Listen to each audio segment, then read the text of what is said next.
अगर हर सुबह उठते ही आपके घुटने अकड़े हुए और भारी महसूस होते हैं और शुरुआती कुछ कदम आपको बहुत धीरे धीरे चलने पड़ते हैं, तब जाकर थोड़ी सहजता महसूस होती है, तो इसे जल्दबाजी में नज़रअंदाज नहीं करना चाहिए।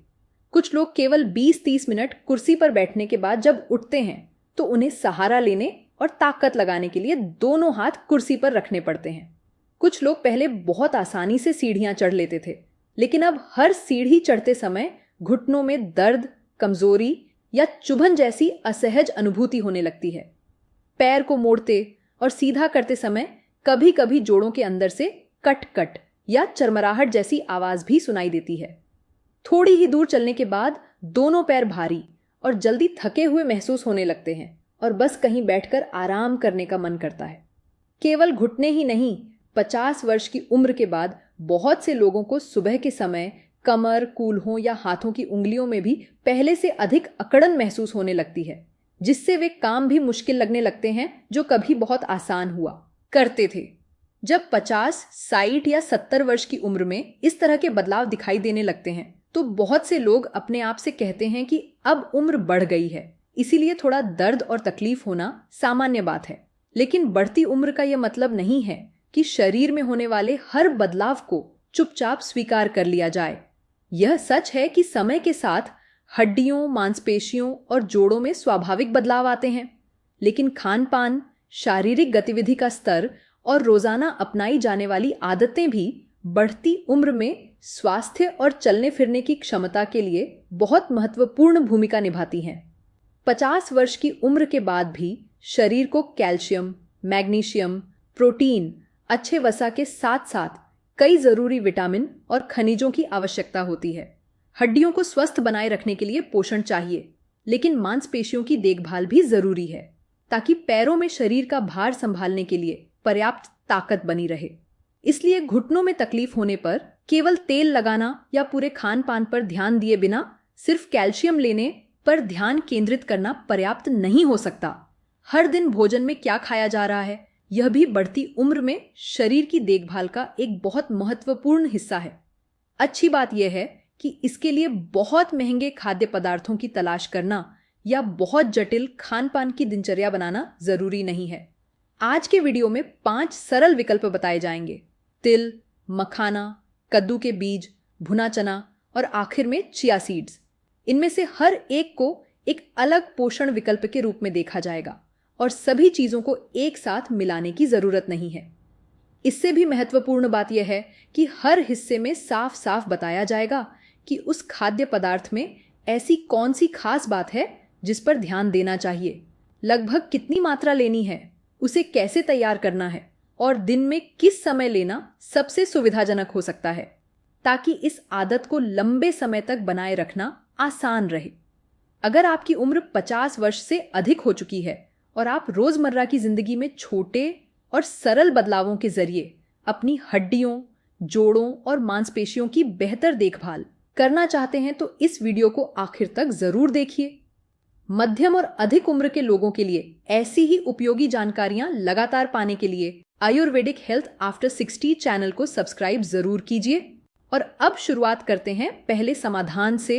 एक ऐसा बीज जो बहुत छोटा है, बेहद जाना पहचाना है, लेकिन अक्सर लोग उसके महत्व पर ध्यान नहीं देते। तिल। समाधान 1, तिल आहार में खनिजों को शामिल करने का आसान तरीका। पहला समाधान एक ऐसा बेहद छोटा बीज है जो भारत के बहुत से घरों में जाना पहचाना है, लेकिन अक्सर उसके पोषण पर उतना ध्यान नहीं दिया जाता। तिल। सफेद तिल हो या काला तिल, दोनों आसानी से मिल जाते हैं, बहुत महंगे भी नहीं होते और लंबे समय से कई पारंपरिक व्यंजनों का हिस्सा रहे हैं। खास बात यह है कि इन छोटे छोटे बीजों में कई ऐसे पोषक तत्व मौजूद होते हैं जो 50 वर्ष की उम्र के बाद के खान पान के लिए उपयोगी हो सकते हैं। तिल से कैल्शियम, मैग्नीशियम, वनस्पति प्रोटीन, असंतृप्त वसा और कई अन्य खनिज मिलते हैं। जैसे जैसे उम्र बढ़ती है, ऐसे आहार पर ध्यान देना और भी जरूरी हो जाता है, जिसमें हड्डियों के लिए आवश्यक कैल्शियम और दूसरे जरूरी पोषक तत्व पर्याप्त मात्रा में मिलें। तिल घुटनों के दर्द की कोई दवा नहीं है और न ही यह जोड़ों की अकड़न को तुरंत खत्म करने वाला उपाय है, लेकिन यह रोजाना के भोजन को अधिक विविध और पौष्टिक बनाने का एक आसान तरीका जरूर हो सकता है। इसे इस्तेमाल करना भी बहुत आसान है। सफेद या काले तिल में से कोई भी चुना जा सकता है। इन्हें एक पैन में डालकर धीमी आंच पर हल्का भून लें। भूनते समय लगातार चलाते रहे। जैसे ही तिल से अच्छी खुशबू आने लगे, उन्हें आंच से उतार लें। बहुत देर तक न भूनें, वरना तिल जल सकते हैं। इसके बाद इन्हें पूरी तरह ठंडा होने दें और किसी एयर टाइट डिब्बे में रख लें। अगर दांत कमजोर हैं या चबाने में परेशानी होती है तो भुने हुए तिल को हल्का पीसकर भी इस्तेमाल किया जा सकता है। रोजाना लगभग एक छोटी चम्मच तिल लिया जा सकता है। इसे सुबह या नाश्ते के साथ लेना सबसे सुविधाजनक हो सकता है। भुने हुए तिल को सीधे चबाकर खा सकते हैं, दलिया के ऊपर छिड़क सकते हैं, दही में डाल सकते हैं या किसी परिचित भोजन में शामिल कर सकते हैं। एक ही बार में बहुत ज्यादा मात्रा लेने की जरूरत नहीं है। ज्यादा महत्वपूर्ण यह है कि मात्रा संतुलित हो और रोजाना के आहार के अनुरूप हो। तिल के बाद दूसरा समाधान एक ऐसा हल्का नाश्ता है जो भारत के बहुत से परिवारों में पहले से ही जाना पहचाना है, मखाना। समाधान 2, मखाना, एक बेहतर हल्का नाश्ता। तिल के बाद दूसरा समाधान है मखाना, जो भारत में बहुत जाना पहचाना खाद्य पदार्थ है। बहुत से लोग मखाने के बारे में केवल व्रत के दिनों में सोचते हैं या फिर जब उन्हें कोई हल्का नाश्ता करना होता है।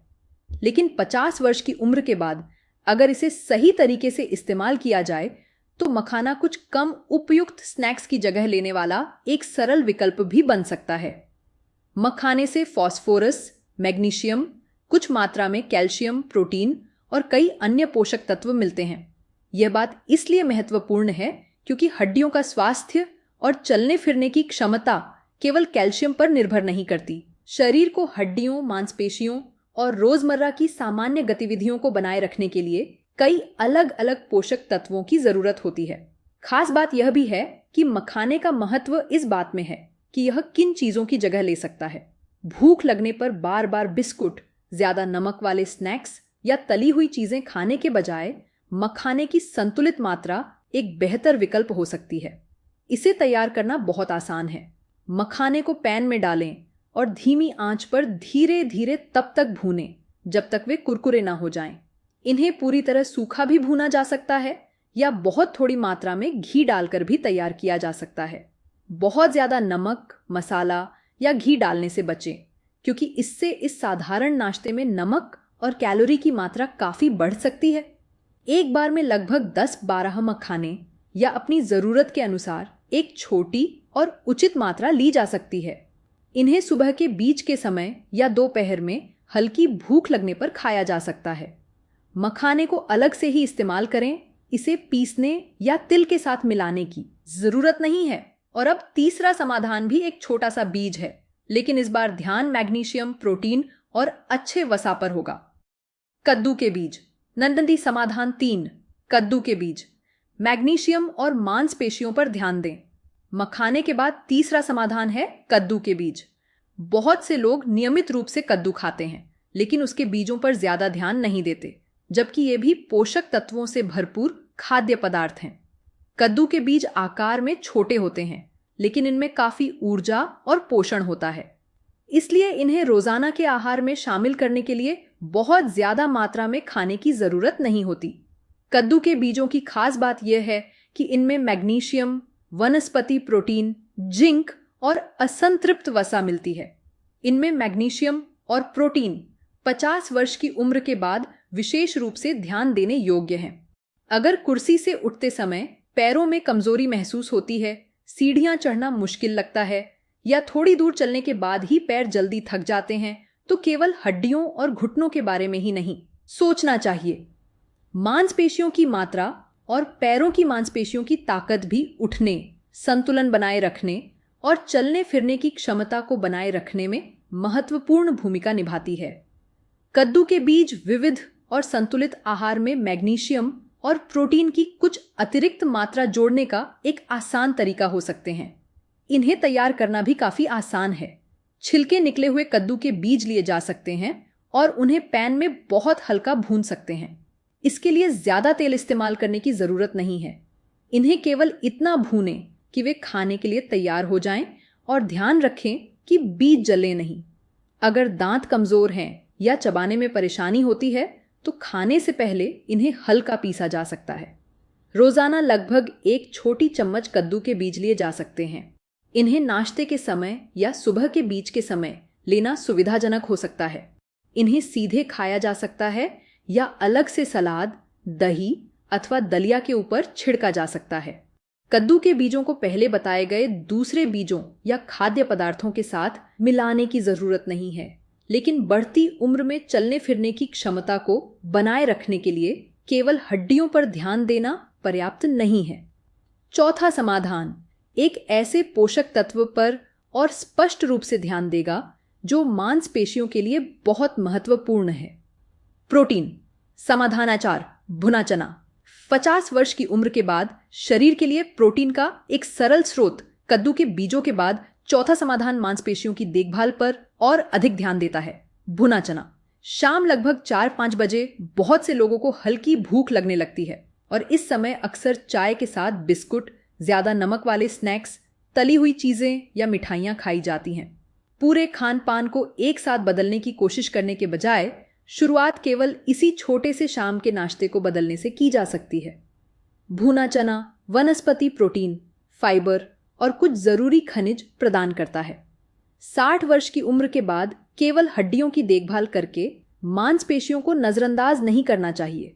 जांघों, पिंडलियों और कूल्हों के आसपास की मांसपेशियां कुर्सी से उठने, शरीर का संतुलन बनाए रखने, चलने और सीढ़ियां चढ़ने जैसी रोजमर्रा की गतिविधियों में महत्वपूर्ण भूमिका निभाती है। इसलिए बढ़ती उम्र में रोजाना के आहार से पर्याप्त प्रोटीन प्राप्त करने पर भी ध्यान देना जरूरी है। भुने चने की खासियत यह है कि यह जाना पहचाना है, आसानी से मिल जाता है और इसे तैयार करने के लिए किसी जटिल तरीके की जरूरत नहीं होती।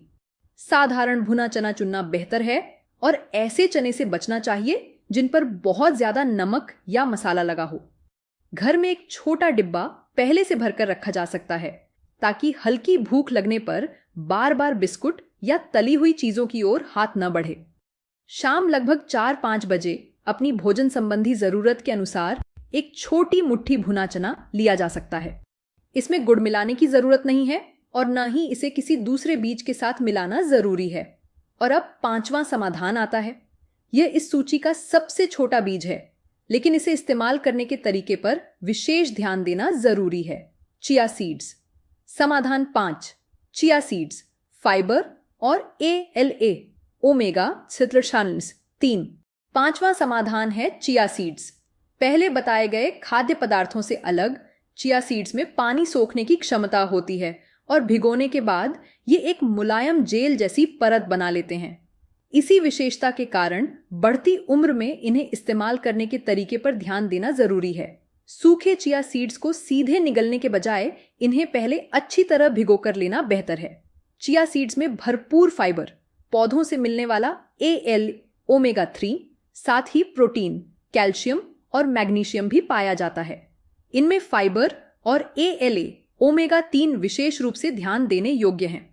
फाइबर सामान्य पाचन क्रिया को बनाए रखने में मदद करता है, जबकि ALA पौधों से मिलने वाला एक प्रकार का ओमेगा 3 फैटी एसिड है जो आहार में अच्छे वसा के स्रोतों को अधिक विविध बनाने में योगदान दे सकता है।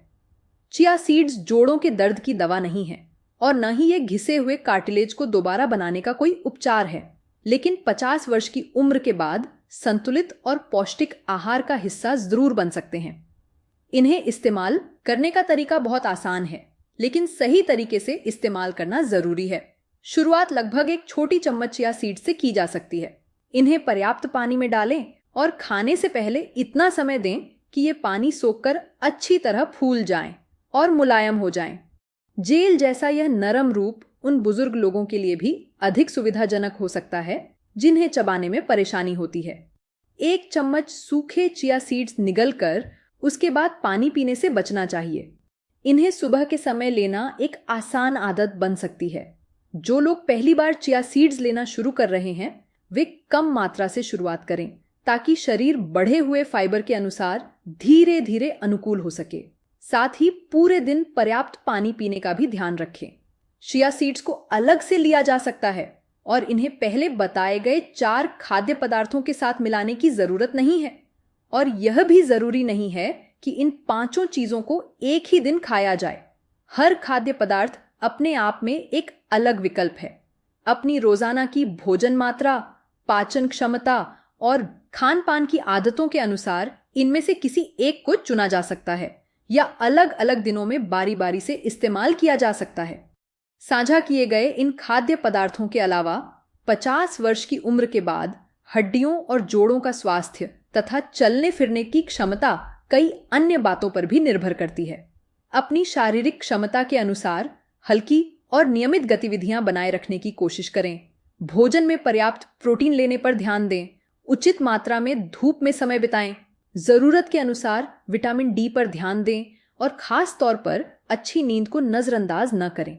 रोजाना लगातार अपनाई जाने वाली ऐसी छोटी छोटी आदतें ही बढ़ती उम्र में अधिक सक्रिय और आत्मनिर्भर जीवन के लिए एक मजबूत आधार तैयार करती हैं। हालांकि अगर दर्द बहुत तेज हो जाए, जोड़ में सूजन, गर्माहट या लालिमा दिखाई दे, गिरने के बाद दर्द शुरू हो, पैरों में कमजोरी या सुन्नपन लगातार बढ़ता जाए या खड़े होने और शरीर का वजन पैरों पर डालने में कठिनाई होने लगे, तो केवल घर में उपलब्ध खाद्य पदार्थों पर निर्भर न रहें। ऐसी स्थिति में समस्या का सही कारण जानने के लिए डॉक्टर से जांच करवाना बहुत जरूरी है। अगर आज की जानकारी आपके लिए उपयोगी रही हो तो कमेंट में अपनी उम्र और वह जगह जरूर बताइए जहां आपको सबसे ज्यादा परेशानी महसूस होती है, जैसे घुटने, कमर, कूल्हे या एड़ी। वीडियो को लाइक करना न भूलें। इसे उन परिवारजनों और प्रियजनों के साथ शेयर करें जिन्हें इसकी जरूरत हो सकती है। और आगे भी स्वास्थ्य से जुड़ी ऐसी उपयोगी जानकारियों के लिए आयुर्वेदिक हेल्थ आफ्टर 60 चैनल को सब्सक्राइब जरूर करें।